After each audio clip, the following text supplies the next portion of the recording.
Penser le futur du Bénin et se préparer à toutes les éventualités, c'est ça la planification. Et c'est essentiellement l'objectif de la vision 2060. Et dans son processus d'élaboration s'est tenu du lundi 2 au vendredi 7 février 2025 à Porto Novo, l'atelier de construction des scénarios. Après croisement des différents sous-systèmes et des variables clés du système Bénin, ce vendredi, en présence du secrétaire technique permanent de la réflexion prospective Cyriaque Edon et du président du comité technique de pilotage de la vision Alastair Aline Sato, les résultats des travaux sont ici présentés en plénière afin d'être corrigés et affinés. Les sous-systèmes fonctionnent comme des vases communicants. Et la dégradation de certains paramètres peut impacter d'autres et les tirer vers le bas. C'est pour dire que quand nous choisissons un scénario, il faut faire en sorte que certaines variables essentielles soient entretenues sur le long terme.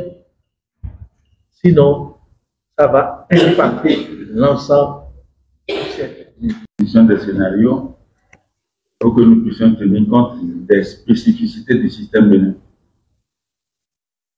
Et deuxièmement, ne pas perdre de vue que le bien-être que nous recherchons, c'est au bout de la question du développement. Et quand on parle de développement, il n'y a pas de développement parfait. Le développement est un processus.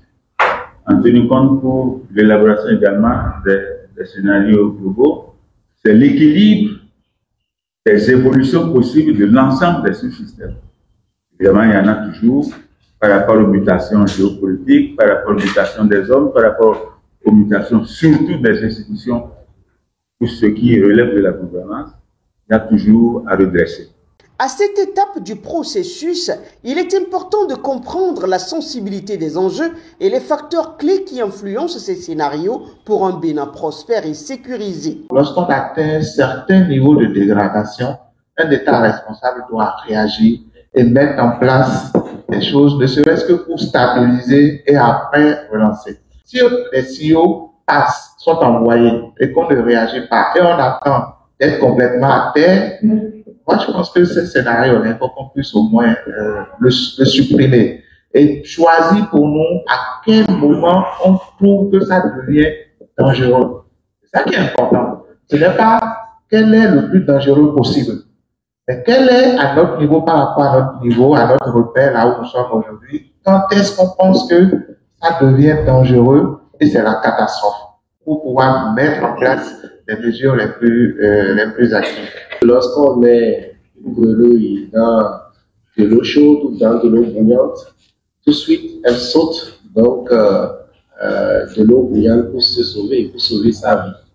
Mais lorsque vous mettez la grenouille dans de l'eau tiède que vous chauffez progressivement, elle finit par s'accommoder et à la fin de la journée meurt parce que justement elle n'a pas eu le temps de percevoir des signaux, même s'ils sont faibles, de changement avant d'agir. Donc une grenouille dans de l'eau tiède que l'on chauffe progressivement va finir par mourir, mais une grenouille dans de l'eau chauffante bouillante va sortir sauver sa vie. Cette allégorie